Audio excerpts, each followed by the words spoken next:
Welcome to Lund and the 2024 Swedish Conference on Ultra-Early Intervention. This conference is organized by the Lund-Malmö NIDCAP Training and Research Center and the Karolinska NIDCAP Training and Research Center that founded this meeting in 2009.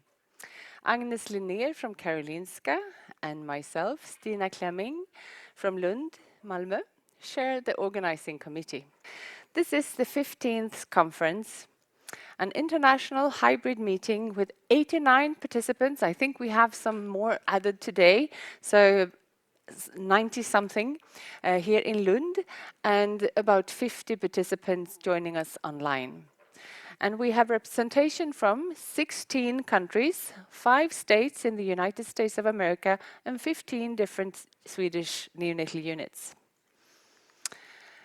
During the day, we will be guided by our moderators, David Ley, Elisabeth Olhager, Fredrik Lundberg, Lena Hellström Vestas, and Kristbjörg Sveinsdottir. Today, we will reflect on concepts like hedonia, described by Aristotle as the good as in the sweet from honey in life, and eudaimonia, the life well lived, with more complex experiences with moments of pleasure embedded in values and connections. And our first speaker, Professor Kringelbach, has described this as the storytelling of our lives. We have put together a program for storytelling about how to increase well-being for infants and families in neonatal care, and how we can improve the experience for hospitalized infants that need to endure potentially stressful and painful procedures necessary for their survival and health. We will be guided through this storytelling by our distinguished faculty, Morten Kringelbach, Sunny Anand, Pete Leroy, Elisabeth Norman, Mats Eriksson, Nick Konneman, Eva-Lotte Merelius, Emma Olsson, and Anders Flisberg. I hope I didn't forget anyone. And unfortunately, Margareta Gebka and Lotta Grense from the neonatal eye examination team has cancelled their participation as of yesterday. We hope so. We have done some minor changes to the program, and we hope that we will be able to include a video of their model for ROP screening examination with support from parents as in the recording on our YouTube channel later on. March 20, yesterday, and the month of March, we celebrate the World NIDCAP Day.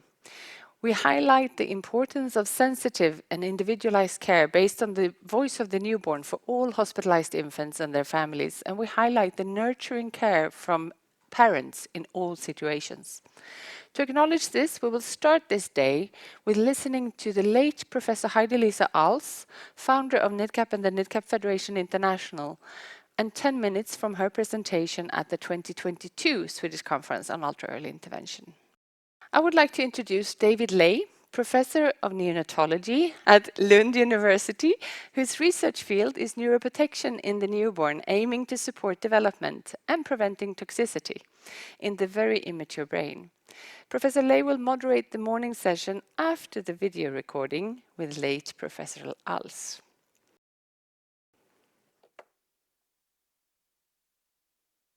So being part of your ultra-early intervention conference that's known and valued worldwide at this point is truly an outstanding pleasure for me. Each infant is an opportunity for rebirth of the parent, for rebirth of the caregivers, and for rebirth of all of those who have the good fortune to meet the newborn baby. Therefore, first of all, do no harm. Primum non nocere. Mothers and babies must be together always. The preterm infant only survives through the feat of human ingenuity represented in the NICU and neonatal intensive care, which simultaneously present such a violation of the immature brain's expectation. As Sunny Anand has depicted it so intentively and intensively. Maternal separation alone already promotes a cascade of negative influences that change the brain in an adverse direction.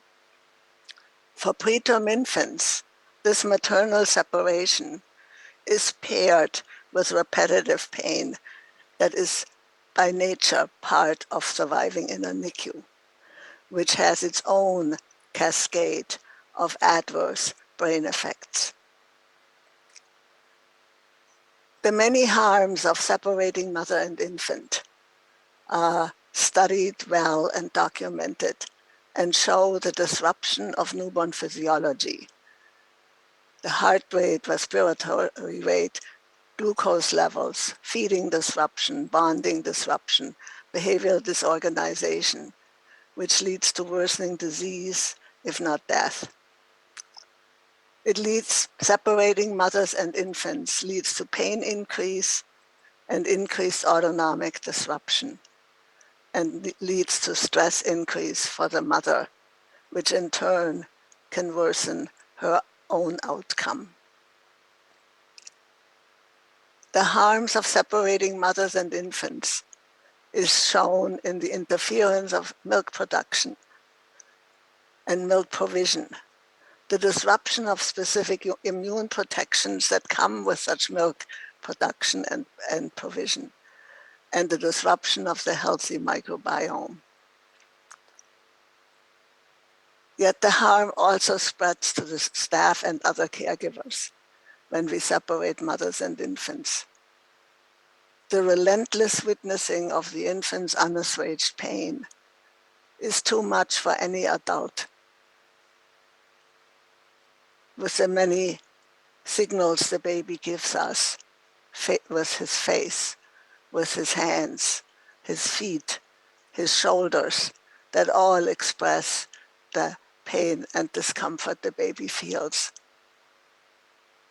Seeing this day in and day out, no matter how well intended the caregiver is, seeing and witnessing the infant moving from acute to chronic pain and ultimately to resignation inevitably leads to caregiver burnout and depression.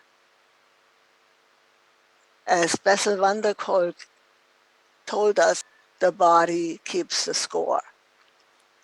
And it's the baby's body that keeps the score, and the parent's body, and the caregiver's body, whom we haven't studied enough.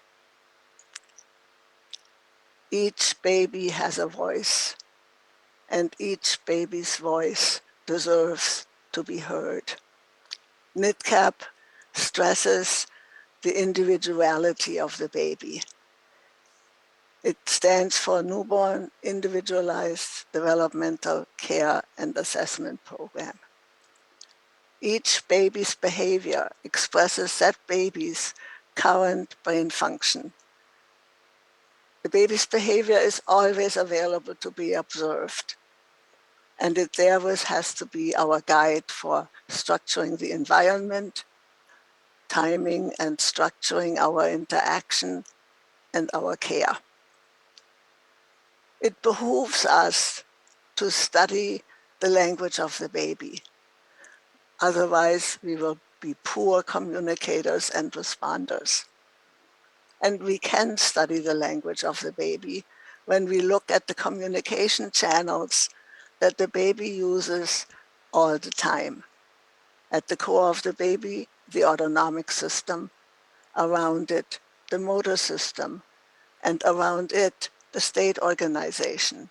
These systems stand in continuous mutual interaction with one another and support one another when development proceeds smoothly. And they in turn stand in continuous interplay with the environment. And the environment can support this subsystem interplay, or it can stress it. So what is the baby telling us autonomically with its breathing, with its color, and with its visceral system? What is the baby telling us through his motor system, through the tone fluctuations from hypertonic to flaccid, through his postures, extensor postures, or midline, smooth, self-soothing regulation postures and movements. What is the baby telling us through his state and attention system? Through the range of states the baby achieves in interaction with us or when on his own or in certain environments. What is he telling us through the robustness of these states or their fragility and the transition patterns, rapidly oscillating or smoothly moving from one to the other? The baby has many regulation strategies available and always attempts to bring himself back to base, into balance of these systems. Yet the baby alone is not capable of doing that. The baby requires the regulatory envelope of the caring adult around him. For the healthy, well-developing baby, good enough parenting, intuitive parenting and caring is good enough and is affirming and rewarding. For the baby born prematurely or the baby in stress, the baby who has been injured, damaged emotionally and or physically, conscious, informed, aware parenting is indicated. That takes much more energy. That takes being aware and conscious of the baby's communication to us. It requires reflection. It requires thoughtful attunement and sensitivity to that particular baby's thresholds from well-organization to disorganization. And then it becomes affirming and rewarding. As Winnicott has said, there's no such thing as an infant. Without a mother's care or without a caring adult's care, I would like to add, one would find no infant. With good care, going to pieces becomes relaxation and restfulness. Falling forever becomes the joy in being carried. And dying, dying, and dying becomes the delicious awareness of being alive. Relaxation and restfulness, the joy in being held and carried, and the delicious awareness of being alive. Parents and their designated support persons must be integrated into all infant care settings as critically necessary and essential. The infant-parent relationship itself is critically necessary and essential to the physical, emotional, and social well-being of the infant as well as the parents. As the IFCDC Silke Mader's group has said, infants and parents must be assured of zero separation at all times. Thank you.